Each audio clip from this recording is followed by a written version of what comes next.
Ave Maria, auditrices, auditeurs. Dans le cadre de la campagne 16 jours d'activisme contre les violences basées sur le genre, Radio Immaculée Conception vous propose ce matin de suivre le magazine de Nazen appelé en Lagbé sur les violences faites aux femmes dans la localité d'Alada. Bonne écoute à vous tous.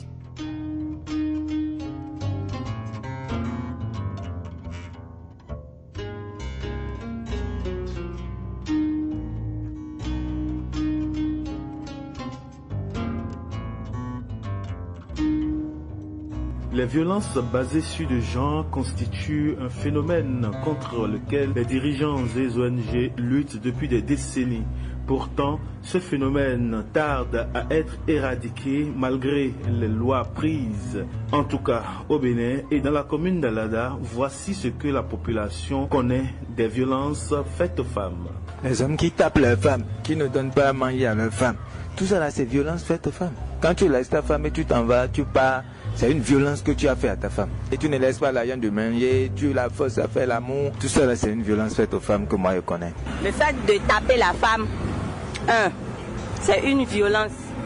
La seconde chose est que le fait d'être ensemble avec ta femme et commettre l'adultère en dehors du foyer. Et c'est après que la femme va savoir que mon mari a une autre femme, des enfants ailleurs. C'est aussi une violence. Le fait de ne pas bien protéger sa femme, de la laisser être sale, sans manger, sans rien, en train de souffrir là, c'est aussi une violence. Et les hommes qui tapent les femmes, et qui maltraitent les femmes, qui font des femmes et un esclave, tout ça là. Je connais, j'ai vécu des cas, même juste chez moi, et que je déplore beaucoup. Je déplore ça. Parce qu'il ne faut pas une femme qui est sous ton toit que tu tapes. Après la nuit, tu vas commencer par demander pardon encore pour rester avec elle, vraiment. Les responsabilités d'un homme, il faut l'assumer pour ne pas faire souffrir la femme. Il y a des jours où des femmes n'ont pas envie. C'est pas tous les jours qu'on a envie de faire l'amour. Bon, l'homme a envie, la femme n'a pas envie, mais ils n'ont qu'à se comprendre. Mon chéri, j'ai pas envie aujourd'hui, je suis fatiguée, je suis stressée. Bon, on reporte ça pour demain. L'homme ne veut pas écouter ça. Il va forcer la femme. Donc elle a triché dehors. Or, c'est pas le cas. Il y a des hommes comme ça. Oui ou non? Il y a des hommes comme ça. Donc, violence faite aux femmes, il y en a trop. Je ne peux même pas tout énumérer. Les violences faites aux femmes peuvent être classées en deux catégories, à savoir les violences physiques et les violences psychologiques ou morales. Steve Kapouche, il est juriste consultant et en fonction au centre social d'Alada. Il nous dit ici les formes de violence répétées dans cette commune. De façon régulière, en ce qui concerne les violences faites aux femmes, je peux dire de façon succincte. En ce qui concerne la commune d'Alada, les types ou les violences exercées contre le sexe féminin qui est récurrente dans la commune, c'est les violences psychologiques ou morales. C'est tout acte dirigé contre le sexe féminin, d'accord, qui peut lui créer ou qui peut lui faire sombrer dans la dépression ou se faire isoler ou faire subir à la femme la perte de l'estime ou voire même se faire suicider. Donc quand on parle de violence psychologique ou morale, on peut dire par exemple les insultes. Donc lorsqu'un homme ou une personne insulte une femme, on peut classer ça maintenant dans la rubrique des violences psychologiques ou morales. C'est-à-dire les manques d'affection, d'accord, les abandons.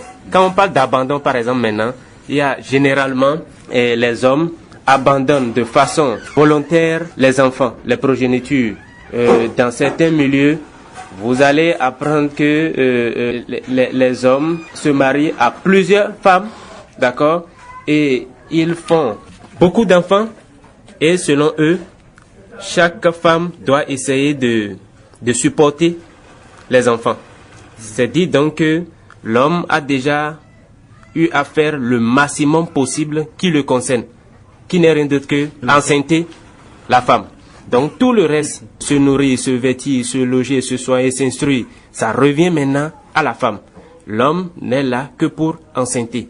Donc la plupart de ces cas viennent, et c'est de façon récurrente, au centre où j'interviens en ce qui concerne le service d'écoute des femmes qui ont subi une violation de leurs droits. Le rejet, l'infidélité, les comparaisons destructives.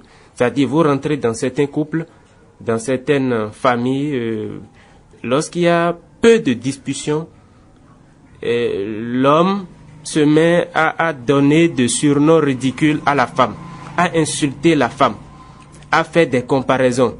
Nous sommes sur le terrain d'Aïsor, et permettez-moi, pour insulter la femme ou pour en tout cas manifester son mécontentement à l'endroit de la femme, on la compare peut-être à des objets ou à des animaux. C'est-à-dire, vous voyez un peu. Donc c'est des surnoms, c'est des comparaisons qui blessent la femme. J'ai parlé tout à l'heure de l'infidélité. C'est une violence psychologique ou morale. La tricherie de l'homme dehors rentre dans le contexte de violence lorsque l'homme commence par abandonner son devoir conjugal. Il y a aussi la jalousie excessive. Il y a certains hommes qui n'aiment pas du tout voir leur épouse, d'accord, discuter ou sourire même avec un homme. Il y a des hommes qui sont jaloux et leur jalousie constitue pour la femme une violence psychologique ou morale. Parlant des violences physiques, titre des hommes, nous pouvons signaler les coups et blessures, d'accord, les coups de pied, les coups de savate, coups avec un objet. Les femmes victimes de ces violences que nous avons rencontrées ont toutes refusé de se faire enregistrer. Alors la question que ce comportement nous suscite est: est-ce que les femmes victimes des violences acceptent de dénoncer les hommes qui leur font subir cette violence? Au début, les femmes n'aiment pas dénoncer. Steve Kakouche, consultant juriste. Elles n'aiment pas dénoncer à cause de certaines pesanteurs sociologiques. Qui veut dire quoi? Dans certaines familles, on se dit, lorsqu'une femme se lève pour aller porter plainte contre son mari, du retour, elle n'a qu'à se converger vers ses parents. C'est-à-dire, cette femme ne répond plus aux critères des femmes qui doivent rester dans la famille là. Donc, ça fait que même si ces femmes sont violentées à ce degré, elles n'arrivent pas à dénoncer. Mais il y a l'entourage qui est en train de faire un travail génial. Ça veut dire quoi? Dans certains villages, lorsqu'il y a de ces femmes qui sont victimes de ces coups et blessures, il y a l'entourage immédiat qui signale. Il y a le service social qui est là. Il y a les ONG qui sont là, qui ont des répondants dans ces villages-là, qui essaient d'informer, si bien que la femme victime même ne sait comment les structures compétentes ont été informées et sont venues. Donc, par rapport à ça, même si les victimes se cachent, on va les dénicher. Maintenant, par rapport à la dénonciation, même faite par ces victimes, aujourd'hui, ça se fait. Même si ce n'est pas encore, le taux de dénonciation n'est pas encore 100%, il y a un travail louable.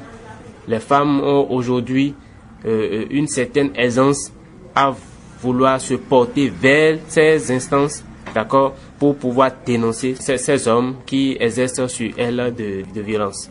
Aujourd'hui au Bénin, beaucoup de lois et textes protègent la femme qui subit des violences de la part des hommes. Steve Kakouche. Auparavant, il n'y avait pas de loi. Si bien que lorsque ces hommes commettent ces impairs et qui sont présentés au procureur de la République, on se dit il n'y a pas une base juridique sur laquelle ils seront sanctionnés. Mais aujourd'hui, il y a beaucoup de lois qui protègent les femmes, il y a beaucoup de lois qui luttent contre les violences faites aux femmes en République du Bénin. Je peux citer rapidement la dernière loi, qui est la loi numéro 2011-26 du 9 janvier 2012, portant prévention et répression des violences faites aux femmes et aux filles en République du Bénin. Donc c'est la dernière loi qui a été votée par les députés, promulguée par le chef de l'État, qui est en vigueur et qui prend en compte les infractions commises sur les fauteurs. C'est-à-dire, il y a la loi sur le harcèlement sexuel aussi, qui a été développée, dont le contenu a été très clair par rapport à ceux qui vont essayer d'enfreindre à cette loi qu'est le harcèlement sexuel. Et quand je prends l'harcèlement sexuel, beaucoup de gens pensent que l'harcèlement sexuel n'est visible qu'au niveau des établissements. Je dis non. Le harcèlement sexuel est visible partout, dans les ateliers de formation, dans les centres de formation, dans la vie sociale que éducative.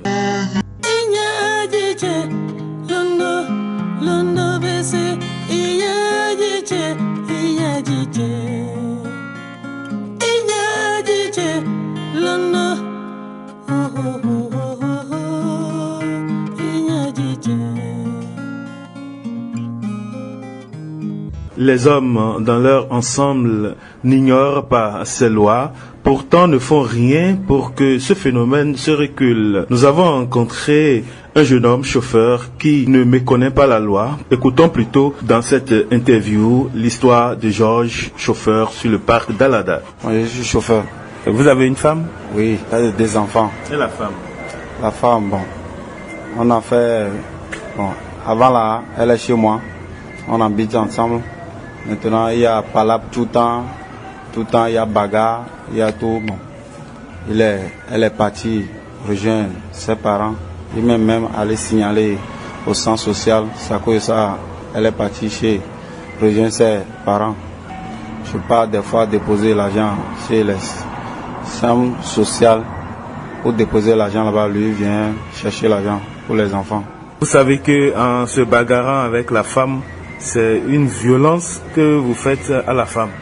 Avant, je ne sais pas tout ça. C'est maintenant que j'ai un ami, c'est lui qui m'a informé que ce que tu fais là, ce n'est pas bon.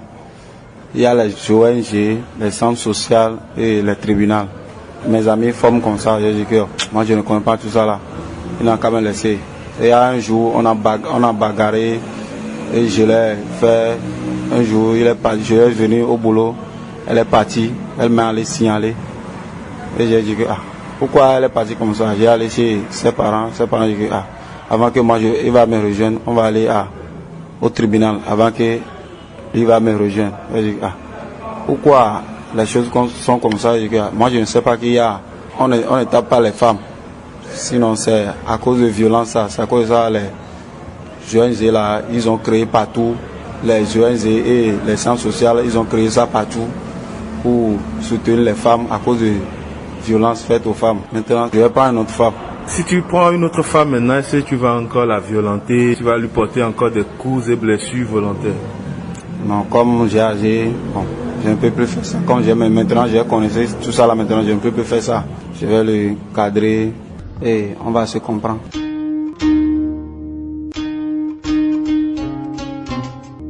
Dans le monde entier, selon le secrétaire exécutif des Nations Unies, Ban Ki-moon, la probabilité est qu'une femme sur 3 sera battue, forcée d'avoir des relations sexuelles ou maltraitée d'une façon ou d'une autre au cours de sa vie.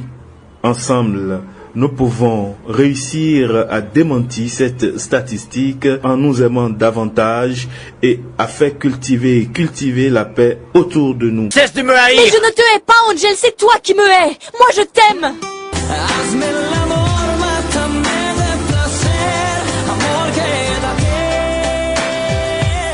Vous venez de suivre un magazine sur les violences faites aux femmes dans la commune d'Alada. Ce magazine est réalisé par Nabdia Napoléon Alagbe. Ensemble, tissons des relations pour la paix. Merci pour votre écoute. Ave Maria.